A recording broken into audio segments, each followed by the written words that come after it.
La Pascua, sombra y realidad. La Pascua, sombra y realidad. Y la verdad es que el pastor lo decía ahora, que de forma providencial ha coincidido, porque no se ha puesto de forma premeditada, sino que ha coincidido. Decimos coincidido. La coincidencia, se lo decía alguien, la coincidencia y la suerte no existen en el Señor. Todo eso está bajo el control de Dios. Todo lo que la gente llama azar, todo lo que la gente llama coincidencia, Dios está detrás de cada una de estas cosas, ¿sí? Entonces, de forma providencial, Dios ha permitido que justo un día como hoy podamos estar hablando de un tema como estos. ¿Y por qué decir, o cuál es el paralelismo que podemos hacer entre la predicación un día como hoy? Hoy tradicionalmente se conoce como el Domingo ¿de qué? De Ramos. Ese Domingo de Ramos se celebra básicamente, o se conmemora básicamente, que el Señor Jesucristo entró montado sobre un burrito hacia Jerusalén, ¿sí? Y esto encaja perfectamente en la festividad de la Pascua, porque era tan solo el comienzo de esta festividad. Nosotros vamos a ir desarrollando durante la lectura dos o tres fechas muy importantes, que hay que tener en cuenta. Y cuando nosotros en el texto leamos acerca del día 10, estamos hablando de un día como hoy. El día 10 sería o estaría unido a un día como hoy, ¿sí? Pero esto lo vamos a ir leyendo en el camino y vamos a ir explorando. Intentaremos no ser tan extensos. Entonces, insistimos en el título, la Pascua, pero queremos empezar con lo que está en la parte de abajo, y es sombra y realidad. ¿Qué significa esto de sombra y realidad? Y tampoco pues queremos ser bastante complejos con lo que significa. La palabra sombra habla de que algo o de algo que se anticipa, que señala o prefigura una verdad mayor. Hasta ahí suena un poquito difícil de entender, pero en teología, cuando se está hablando de sombra, se está hablando de que en el Antiguo Testamento ha ocurrido una situación que no es el todo que Dios quiere mostrar, pero es un anticipo. Es un anticipo. ¿De qué? De lo que sucederá en el nuevo pacto, y especialmente en la persona de Cristo. Eso es lo que significa la palabra sombra. Ya por ende, cuando nosotros hablamos de realidad, estamos hablando del cumplimiento de esa sombra, ¿sí? Del cumplimiento de esa sombra.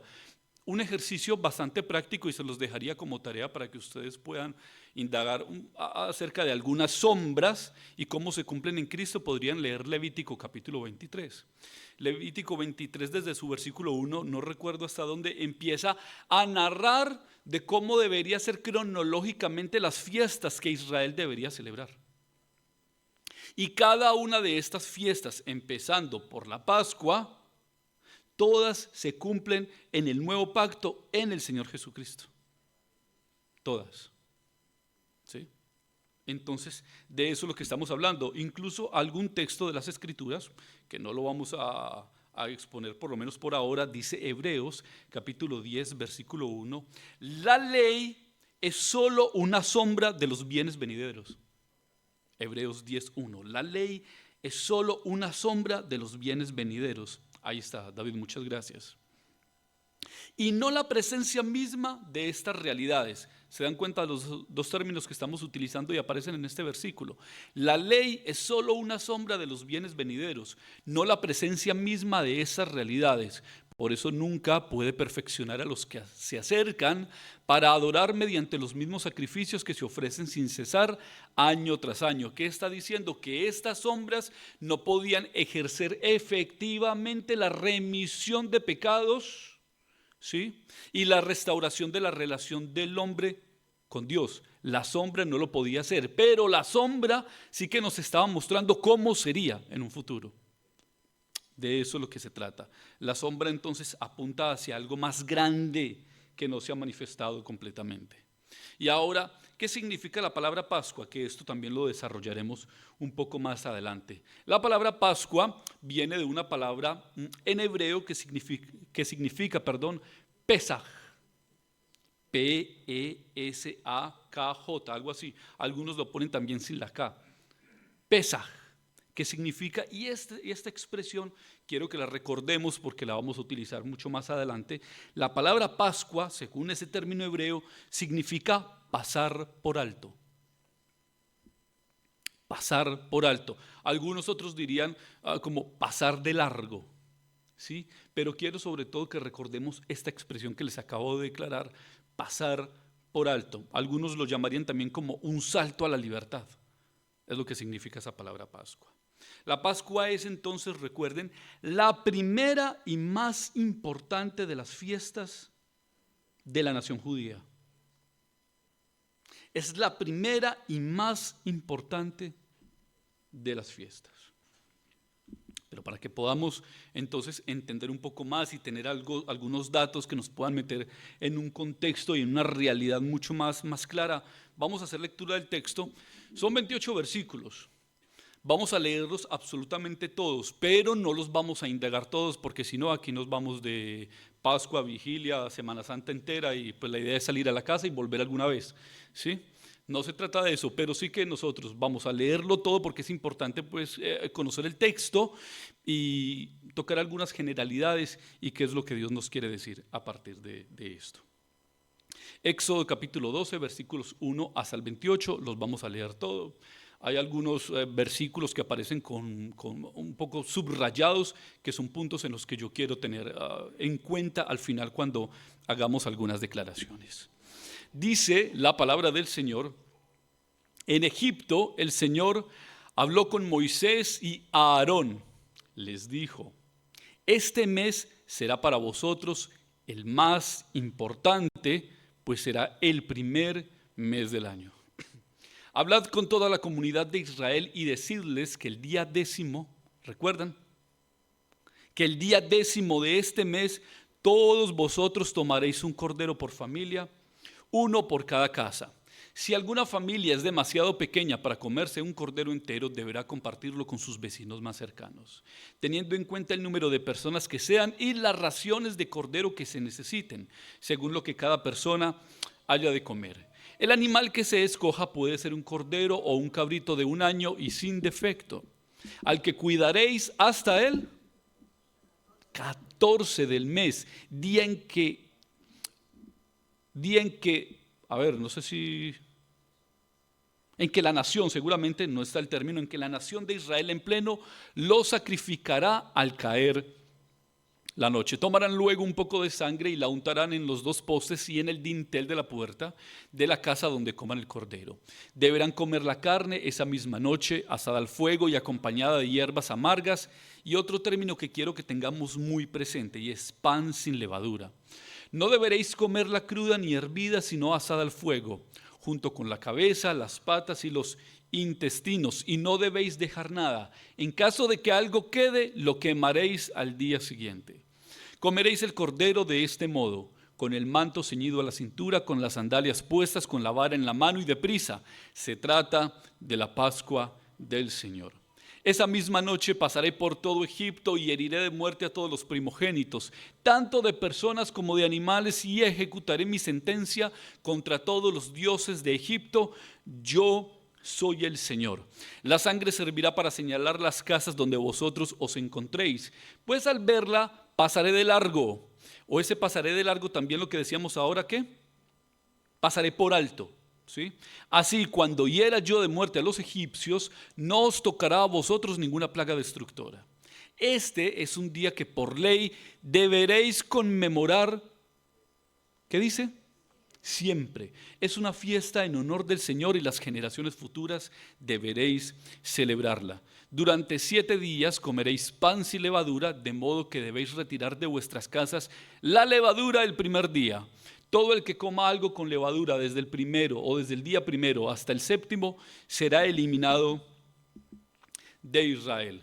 Celebraréis una reunión solemne el día 1 y otra el día 7. En todo este tiempo no haréis ningún trabajo, excepto preparar los alimentos que cada uno haya de comer. Solo eso podréis hacer. Celebraréis la fiesta de los panes sin levadura, porque fue ese día cuando os saqué de Egipto, formados en escuadrones. Por ley, las generaciones futuras siempre deberán celebrar ese día. Reitera esto de siempre deben celebrar ese día. Versículo 18: comeréis pan sin levadura.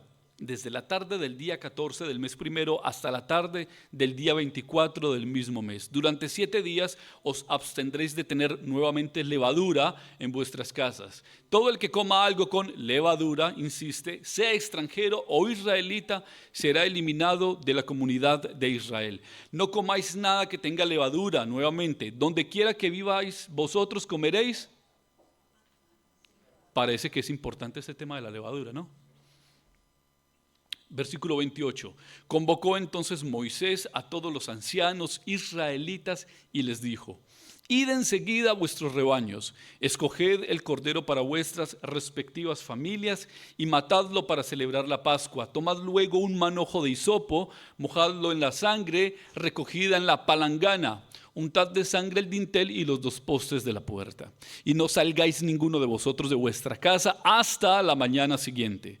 Cuando el Señor pase por el país para herir de muerte a los egipcios, verá la sangre en el dintel y en los postes de la puerta y pasará de largo por esta casa. No permitirá el Señor que el ángel exterminador entre en vuestras casas y os hiera. Obedeced, muy importante esto, obedeced estas instrucciones, será una ley perpetua para vosotros y para vuestros hijos. Cuando entréis en la tierra que el Señor ha prometido daros, vosotros seguiréis celebrando esta ceremonia. Y cuando vosotros, hijos, os pregunten, ¿qué significa para vosotros esta ceremonia? Le responderéis: este sacrificio es la Pascua del Señor que en Egipto pasó de largo por las casas israelitas. Hirió de muerte a los egipcios, pero a nuestras familias les salvó la vida. Al oír esto, los israelitas se inclinaron y adoraron al Señor. Y fueron y cumplieron al pie de la letra lo que el Señor les había ordenado a Moisés y a Aarón. Amén. Ahí podríamos terminar la predicación, ¿cierto? El texto de verdad que es extenso, pero no solamente es extenso, sino que es profundo. Y pues dado la naturaleza del pasaje, evidentemente, y lo decíamos al principio, no vamos a poder tocar todos los versículos, algunos los ignoraremos, muchas cosas no vamos a decir, pero intentaremos ser claros con lo que vayamos a explicar durante estos minutos. ¿Cuántos han leído el libro de Éxodo alguna vez en su vida? ¿Sí? ¿Les gusta, no les gusta? ¿Qué tal la experiencia? Y creo que este pasaje para nosotros no es ajeno, no es desconocido. Más o menos sabemos de qué se trata, pero necesitamos igual tener algún par de datos y un contexto de todo lo que sucedió, por qué sucedió, cómo sucedió, para que podamos entender la relevancia de este proceso de la Pascua. Lo primero es que el éxodo, escuchen esto, el éxodo como tal se dio aproximadamente en el año 1446, vamos a redondearlo, aproximadamente en el año 1500 antes de Cristo. Aproximadamente, ¿sí? Y mucho más relevante es que el autor del libro del Éxodo no es nada más y nada menos que uno de los protagonistas del Éxodo. ¿Qué es quién? Moisés. En ese orden de ideas, Moisés no estaba escribiendo el Éxodo de algo que sucedió antes, sino que según los expertos, los que realmente conocen, dicen que él escribía en la medida en que las cosas iban sucediendo. Por ende, el hecho de que el autor sea el mismo que protagonizó todo este proceso habla de la confiabilidad que nosotros deberíamos tener del libro de Éxodo. Por consiguiente, no estamos hablando de simplemente un símbolo, un cuento, un mito, una leyenda, sino de una realidad. Y el hecho de que arqueológicamente pareciera que hoy no existen muchísimas pruebas del Éxodo, no significa que no sucedió, uno, y no significa que no se vayan a encontrar, dos. Porque el hecho de que hoy haya un no significa un nunca. ¿Sí? Entonces, esto debería darnos, insisto, confiabilidad de que lo que está escrito es real. Es real. Pero lo que sucedió entonces con el pueblo de Israel, que para ese entonces no se conocía como nación. Israel como nación como tal empezó a ordenarse o se creó ya solamente hasta Éxodo 20, cuando ellos se acercaron al monte de Sinaí y se les dieron los mandamientos. Solo desde ahí, con esa legislación, ya lo que se conocía como la comunidad o el pueblo de Israel se ordena como nación. ¿Sí? Pero antes, mucho antes, Dios ya le había hablado a alguien de esto que iba a suceder. Génesis capítulo 15, versículos 12 al 14, estamos hablando de un hombre del cual ya estuvimos citando en predicaciones anteriores, un hombre llamado para ese entonces Abraham. Y recuerden que Dios a Abraham, que le sacó de Ur de los Caldeos, le dio una serie de promesas. Y entre todas las promesas le dijo que le daría una descendencia, que lo multiplicaría, aun cuando su mujer era estéril, le daría una descendencia, lo multiplicaría, que su descendencia sería como las estrellas del cielo, ¿sí? Que les daría una tierra como heredad. Y en ese proceso de promesas, de relación con Dios, donde él estaba recibiendo tales revelaciones de Dios, en Génesis capítulo 15, versículos 12 al 14, dice la palabra del Señor. Al anochecer, Abraham cayó en un profundo sueño y lo envolvió una oscuridad aterradora. El Señor dijo a Abraham: debes saber que tus descendientes vivirán como extranjeros en tierra extraña, donde serán esclavizados y maltratados durante 400 años. Pero yo castigaré a la nación que los esclavizará y luego tus descendientes saldrán, y aquí empieza la operación Pascua, saldrán en libertad y con grandes riquezas. Cuando Dios le dijo a Abraham que no solamente le daría un descendiente, el cual se multiplicaría, pensaríamos que esa multiplicación sería en tiempos de gloria, pero Abraham jamás pensó que la multiplicación vendría en el tiempo de aflicción. La multiplicación no vino liderado por Jacob cuando eran libres. La multiplicación empezó a ejecutarse tan solo cuando eran esclavos, en el tiempo de su peor momento, en el tiempo de esclavitud. Y escuchen esto: la multiplicación que Dios le prometió a Abraham se ejecutó en Egipto para que el nuevo faraón se endureciera a causa de esa multiplicación y Dios operara todos los castigos sobre el faraón para que ellos pudieran experimentar la libertad y en este caso pudieran celebrar la Pascua que vendría por causa de tal libertad. La multiplicación no sería en las épocas de Jesús, la multiplicación no sería en tiempos postreros cuando eran libres, tenía que darse ahí.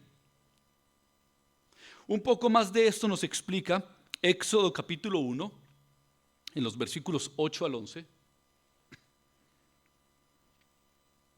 Y mire lo que dice, Éxodo capítulo 1, versículo 8 al 11. Pero llegó al poder en Egipto un nuevo rey que no había conocido a José. Recuerden que José era hijo de ¿quién? De Jacob, ¿sí? ¿Nieto de quién? De Abraham, ¿sí? Por eso preguntábamos que si todos habíamos leído Éxodo. Pero llegó al poder en Egipto un nuevo rey que no había conocido a José y dijo a su pueblo: cuidado con los israelitas que ya son más fuertes y numerosos que nosotros. Vamos a tener que manejarlos con mucha astucia. De lo contrario, seguirán aumentando y si estalla una guerra, se unirán a nuestros enemigos, nos combatirán y se irán del país. Fue así como los egipcios pusieron capataces para que oprimieran a los israelitas. Les impusieron trabajos forzados, tales como los de edificar para el faraón las ciudades de almacenaje de Pitón y Ramsés. Retomamos. Dios entonces le llama a Abraham, le promete que le daría una tierra y que esa tierra específicamente sería para su descendencia y que su descendencia entonces se multiplicaría.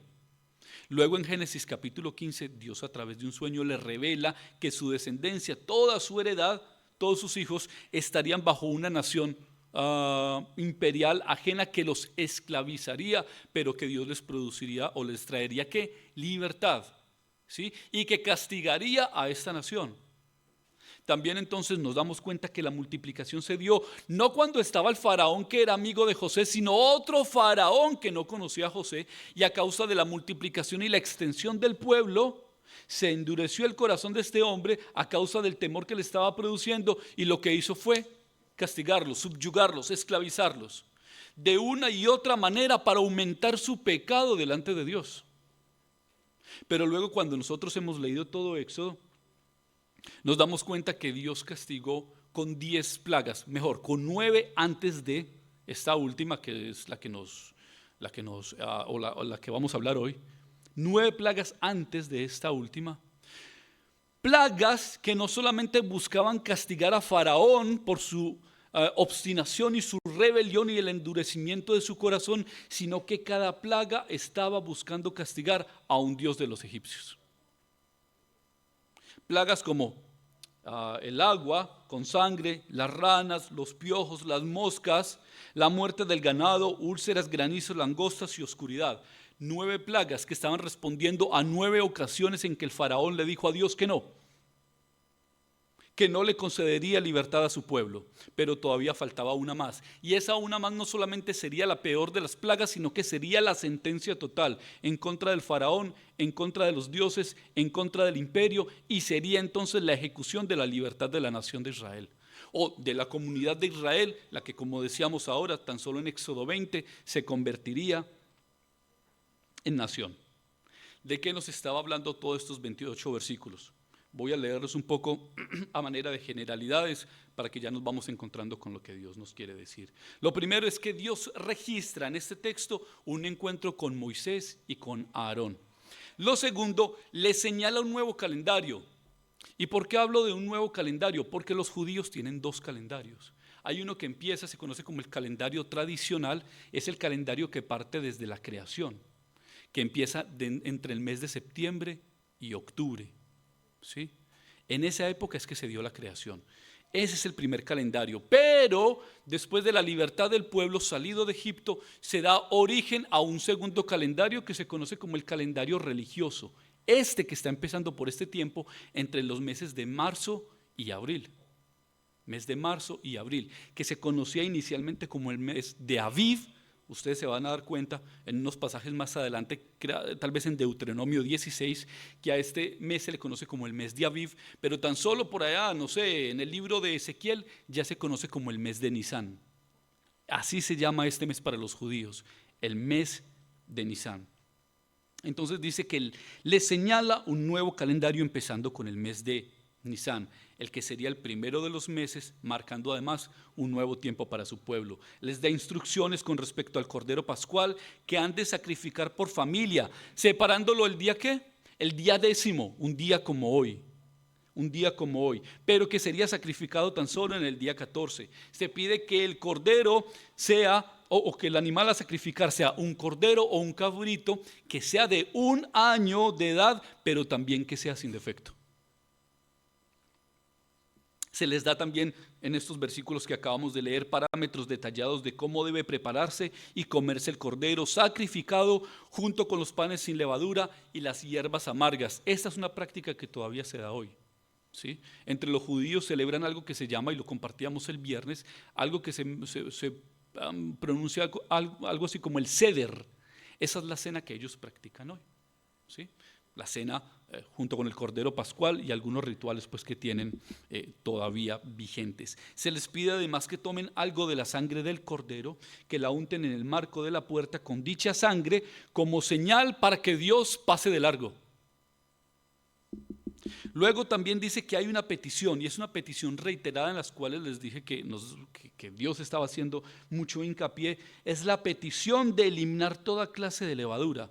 De hecho, cuando nosotros miramos desde los versículos 15 hasta el versículo 20, solo 5 versículos, y Dios habla de la levadura por lo menos 9 veces. Sea que hable de la levadura como tal y la necesidad de eliminarla de todo su territorio y de todas sus casas, pero también está hablando de los panes sin levadura que deberían consumir por lo menos durante esos 7 días que se da celebración a esta fiesta. Además, diciendo que junto con la celebración de la Pascua se da apertura a una segunda fiesta que va unida con esa, y es la fiesta de los panes sin levadura. Entre los días 10 y el día 14 del mes de Nisán se da la celebración de la Pascua. En el día 15 empieza la celebración de los panes sin levadura.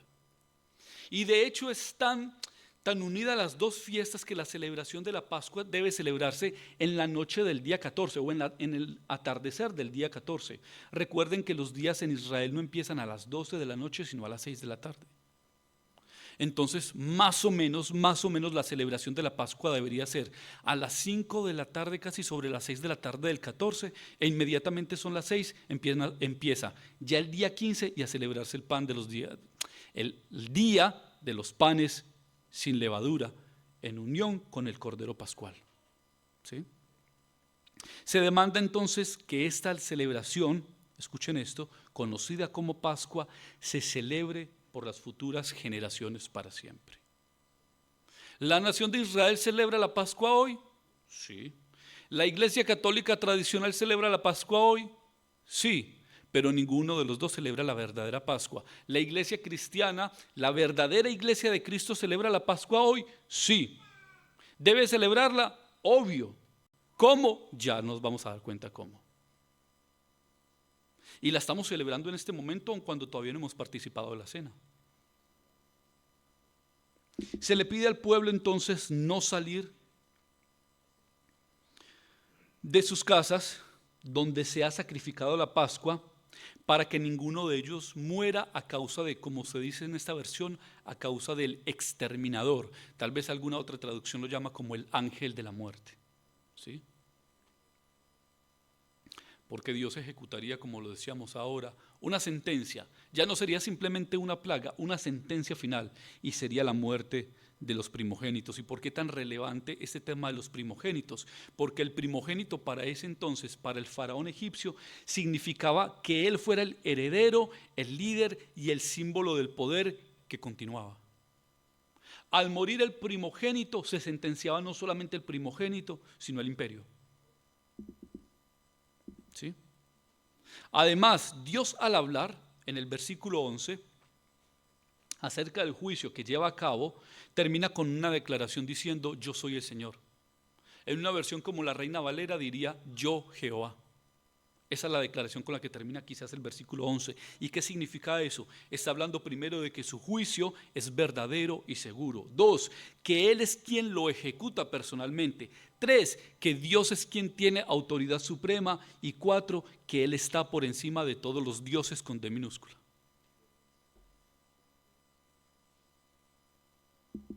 Cuando ya miramos versículos 21 hasta el versículo 28, es prácticamente una repetición de todos los primeros versículos. Solo que en los primeros versículos Dios le habló a Moisés y a Aarón para que le diera instrucciones al pueblo. Después del versículo 21 es a Moisés hablándole al pueblo, repitiendo las instrucciones que Dios le acaba de dar. Es exactamente lo mismo, tal vez con 2 o 3 detalles. Solo que dice al final, y aquí lo tenemos, en los versículos 27 y 28, que ellos respondieron ante las instrucciones en la parte final del 27, inclinándose, 2, adorando y 3, obedeciendo. Inclinándose, adorando y obedeciendo. El versículo 26 dice algo que es parte del ritual del Seder o la cena del Cordero Pascual hoy entre los judíos. ¿Sí? Ellos se ubican en una forma tal en la mesa, utilizan hierbas amargas representando o recordando los tiempos amargos y difíciles que vivieron cuando eran esclavos, comían panes sin levadura, pero además el niño, uno de los niños, no recuerdo si es el mayor, quizás era el primogénito, tenía que hacer una pregunta y es: ¿por qué estamos celebrando esto? ¿Sí? Y el padre de la familia tenía que responder lo que dice el versículo 27. ¿Qué significa todo esto? ¿Qué pasó aquí? ¿Qué había detrás de todo esto? ¿Sería que la celebración, o mejor, sería que la libertad o el cuidado que Dios tuvo de ellos se basaba solamente en el hecho de que pusieran sangre en los dinteles en el marco de las puertas? Sería simplemente un símbolo el que lo salvó. ¿Qué había detrás de todo eso? ¿Qué fue lo que salvó a Moisés y qué fue lo que salvó realmente a la nación de Israel de un juicio tan intenso, tan poderoso como ese? Hebreos 11:28 nos da respuesta acerca de eso y dice, por la fe celebró la Pascua. Está hablando aquí en este contexto de Moisés. Por la fe celebró la Pascua y el rociamiento, de la sangre, para que el exterminador de los primogénitos no tocara a los de Israel. Así que no simplemente fue el sellar un marco. El cuidado de Dios a través del juicio vino porque Moisés y el pueblo de Dios respondió con fe. El poner la sangre en el marco simplemente era una sombra, pero la sombra no les podía salvar. ¿Sí? La sombra les estaba mostrando que era necesario a futuro un verdadero derramamiento de sangre para que ellos pudieran experimentar verdadera salvación. ¿Sí? Pero que la real salvación, ¿sí?, tenía que desprenderse de una realidad y un hecho, de una experiencia personal. ¿Y cuál es esa experiencia? La fe del pueblo de Dios. ¿La fe en qué? Primero, en que Dios ejecutaría un juicio. Pero dos, en que Dios les salvaría en medio del juicio. El mundo hoy está bajo condenación. El mundo hoy está bajo condenación, pero nosotros en medio del juicio hemos sido rescatados por la fe en el verdadero Cordero Pascual. Algunas palabras que fueron muy importantes para tener en cuenta. Palabras como cordero, juicio, salvación y pan sin levadura son palabras que aún siguen vigentes en el Nuevo Testamento y que nosotros tenemos que tener en cuenta. Pero dejando un poco atrás lo que sucedió con el pueblo de Israel, y aunque en medio de los tiempos la celebración de la Pascua siempre se dio, o casi siempre, porque quizás durante la división del reino de Israel, cuando ustedes leen Reyes, el primer libro y tal vez el segundo libro, nos narra que después de Salomón, la nación de Israel se dividió en dos partes, el reino del norte y el reino del sur. Quizás ahí vino una ruptura o se interrumpió la celebración de la Pascua hasta que vino uno de los grandes reformadores de la historia de la nación, llamado Josías, quien restauró nuevamente la celebración de la Pascua. Y esta siguió adelante, hasta que llegamos entonces al periodo del Nuevo Testamento. Aunque hay que aclarar que cuando nosotros leemos los evangelios, escuchen esto, aunque en la división del libro, la división de la Biblia, vemos los evangelios en el Nuevo Testamento, los evangelios o la historia, el tiempo de los evangelios seguía estando en el Antiguo Testamento. El nuevo pacto realmente se empieza a desarrollar tan solo después del libro de Hechos. Pero Mateo, Marcos, Lucas y Juan siguen estando en el marco del Antiguo Testamento. Pero los evangelios están puestos allí porque ellos nos marcan una transición. Y la transición de la Pascua se da en dos pasos. Recuerden que dijimos que durante todos estos 28 versículos habían palabras claves. ¿Qué palabras? Palabras como cordero, juicio, salvación y panes sin levadura. Y el proceso de transición la marcó un hombre llamado Juan. Juan el Bautista, primo del Señor Jesucristo, que en un momento en que estaba bautizando diferentes personas, vio a Jesús y en Juan capítulo 1 versículo 29 dijo: al día siguiente Juan vio a Jesús que se acercaba a él y dijo: aquí tenéis al Cordero de Dios que quita el pecado del mundo. Miren la transición. Hasta ese momento se celebra la Pascua tal como se conocía desde el Éxodo, interrumpida en las épocas posteriores a Salomón, restaurada en la época de Josías. Pero Juan, que es un profeta, marca una transición diciendo: necesitamos de un cordero. Y viendo a Jesús dice: he aquí el cordero. No solamente es un cordero común, he aquí el cordero que quita el pecado del mundo. Pero junto con el cordero necesitamos un sacrificio. Y cuando miramos en Lucas capítulo 22, estamos hablando de un episodio conocido como la Última Cena. Pero este episodio no solamente debería conocerse como la última cena, debería conocerse como la última Pascua.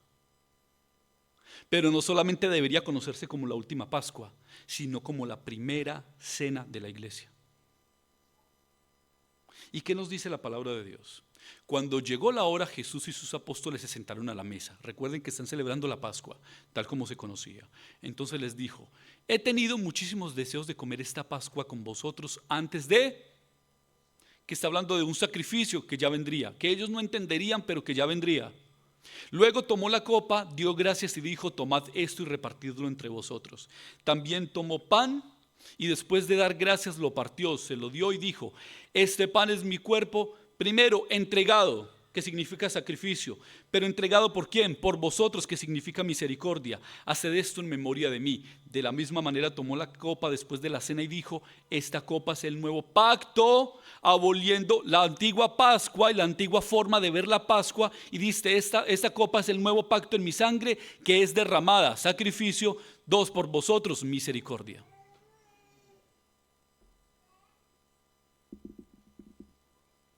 ¿De qué está hablando este proceso de la cena? Porque recuerden que estamos hablando de una transición. Primero es el recuerdo de la liberación pasada y una conmemoración futura de una salvación por venir. No solamente recordaban lo que Dios hizo, sino lo que Dios hará.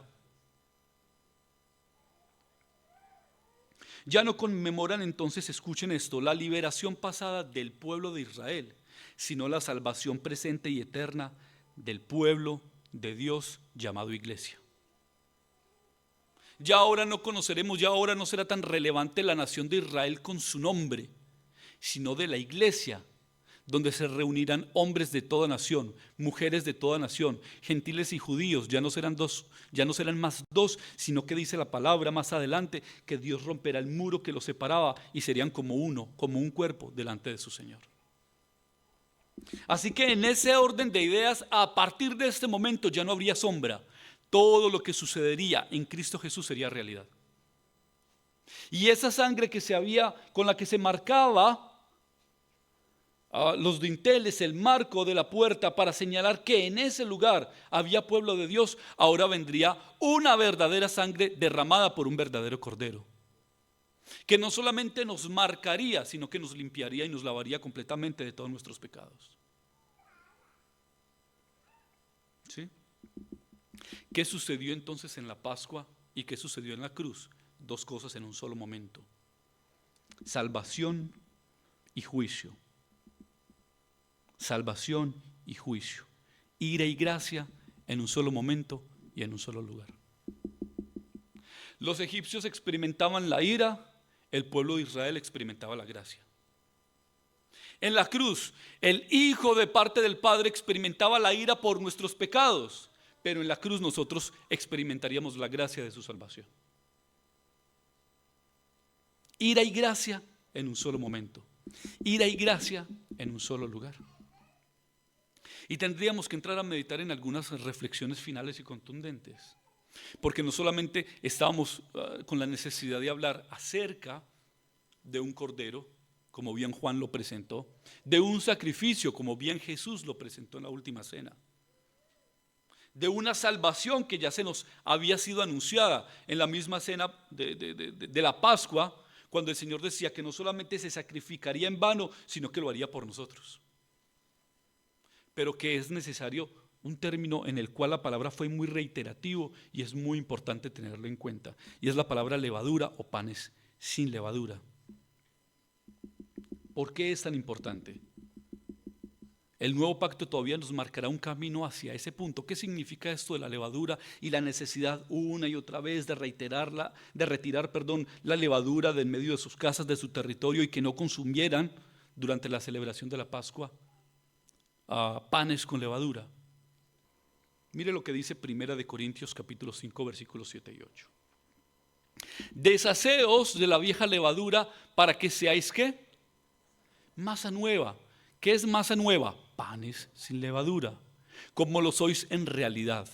Porque Cristo, nuestro Cordero Pascual, ¿qué? ya ha sido sacrificado. Así que celebremos nuestra Pascua no con la vieja levadura. ¿Qué significa la levadura de lo que las Escrituras nos están hablando? Ahí está el significado. 1, que es la malicia. 2, que es la perversidad. Sino con pan sin levadura, que es la sinceridad y la verdad. Hay que entender un poco más esto. Cómo el Señor Jesucristo nos quiere explicar esto de abandonar la levadura en nuestras vidas. Miren lo que dice Mateo 16:6. Dice el Señor Jesús: tened cuidado, les advirtió Jesús, hablándole a sus discípulos, evitad la levadura de los fariseos y de los saduceos. ¿Qué significa eso?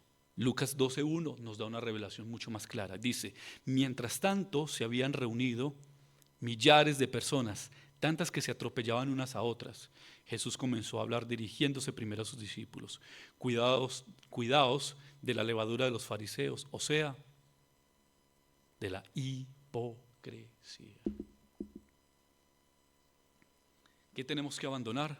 La malicia, la perversidad, la hipocresía, que también se convierte en incredulidad. ¿Cuál es la exhortación que Dios le hace constantemente a los destinatarios de la carta en el libro de Hebreos? Que si oían hoy su voz, no endurezcan sus corazones.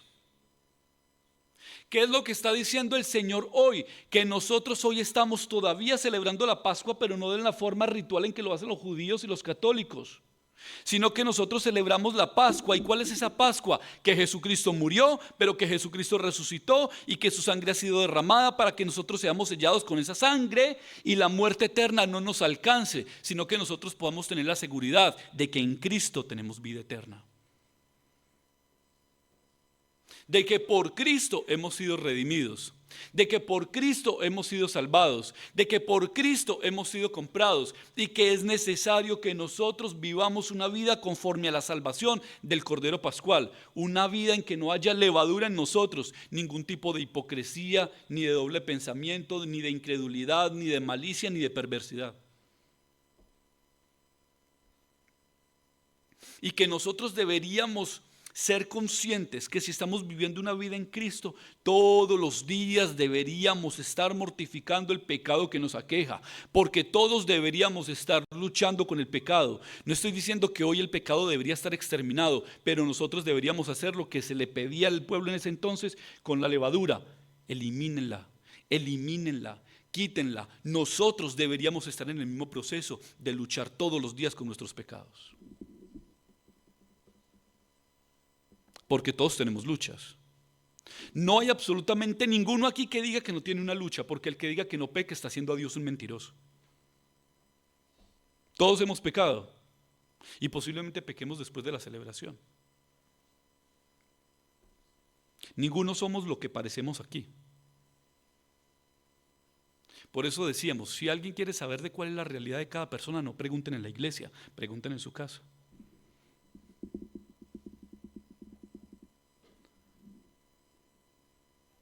Pero muchas veces hemos sido hipócritas y nuestra fe no ha sido una fe real. Necesitamos entonces limpiarnos de la levadura, del pecado, de tradiciones humanas. El problema de la levadura es hacernos creer o que Cristo no es suficiente, o que la salvación de Cristo no es efectiva, o que nosotros podemos ganarla por nosotros mismos.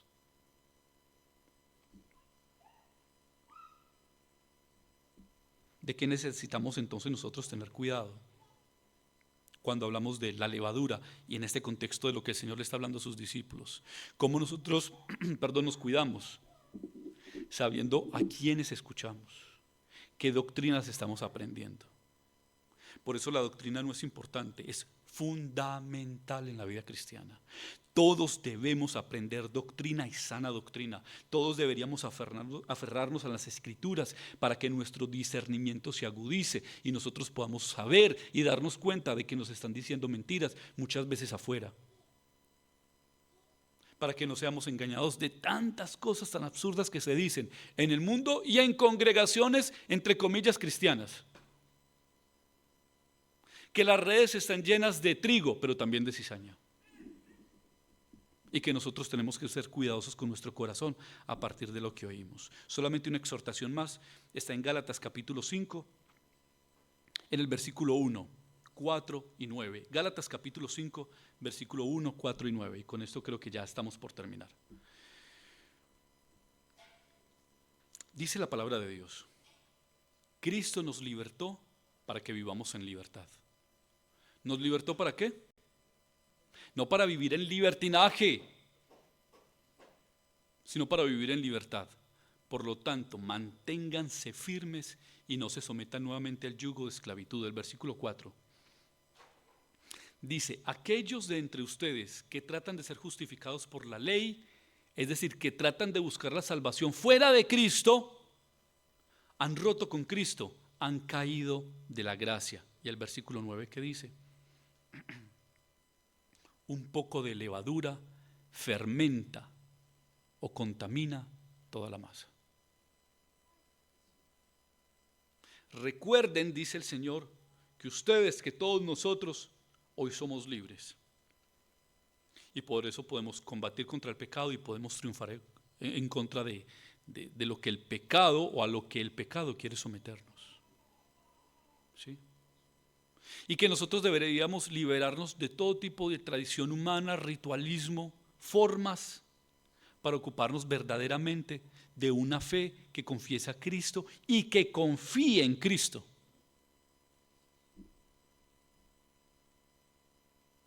¿Por qué?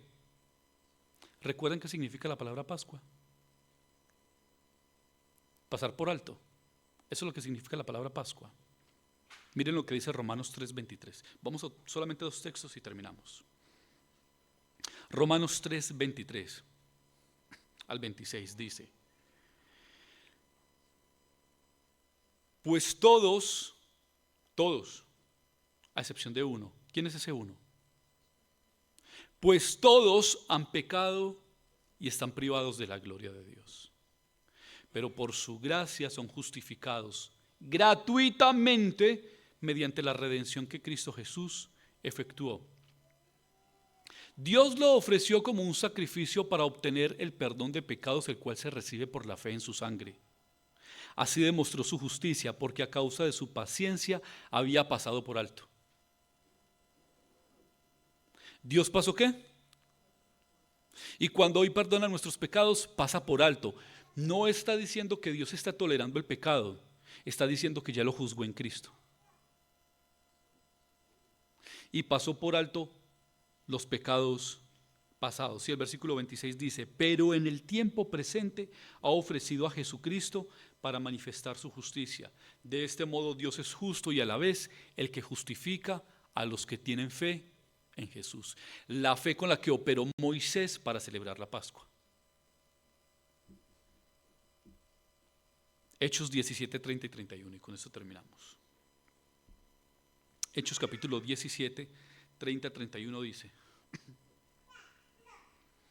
pues bien, Dios pasó por alto nuevamente, Dios pasó por alto, Pascua, aquellos tiempos de tal ignorancia, pero ahora manda a todos en todas partes que se arrepientan.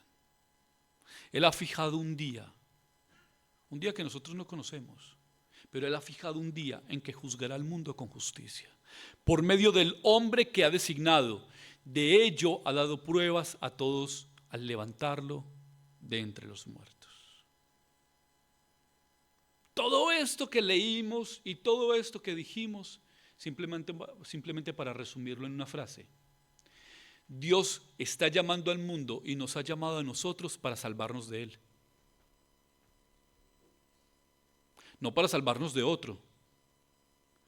Porque el autor del juicio que ha de pasar sobre toda la creación será ocasionada por Dios. Dios salvó al pueblo de Israel de un juicio que Él mismo ejecutaría. Dios mismo hoy nos está llamando a que nos arrepintamos y creamos en la sangre derramada por Cristo Jesús en la cruz, que es suficiente para lavarnos de todos nuestros pecados, limpiarnos de toda maldad y librarnos de la ira venidera. ¿Cuál debe ser nuestra respuesta? Nuestra respuesta debería ser la del pueblo de Israel cuando recibió la dirección de Moisés: adorar al Señor obedecerle por la fe y reconocer que solamente en Él somos verdaderamente libres, por Él y para Él. Y que hoy nosotros podemos decir que seguimos celebrando la Pascua, porque nuestro Señor Jesucristo, el verdadero Cordero Pascual, ya ha sido sacrificado. Y cómo nosotros exteriorizamos esa celebración a través de la cena, en que recordamos que Él entregó su cuerpo y derramó su sangre, dándole apertura a un pacto de gracia en el que estamos hoy, pero que en cualquier momento se va a cerrar. Y que recuerden que el juicio que Dios ha de traer sobre la humanidad va a empezar por un lugar, por su iglesia. No afuera, en su iglesia es donde Dios va a empezar el juicio. Y hoy, si el Espíritu de Dios ha hablado a nuestros corazones, podemos decir que Él nos está extendiendo su gracia. Y si Dios nos disciplina, es porque Dios está extendiendo su gracia. Y solamente termino con esto, porque una de las formas, de las peores formas en que Dios castiga a su pueblo, e incluso en una de las peores formas en que Dios castiga a la humanidad, es no disciplinándolo, y en este caso, pasándolo por alto. Porque Dios al que ama, lo disciplina, y al que disciplina lo llama hijo.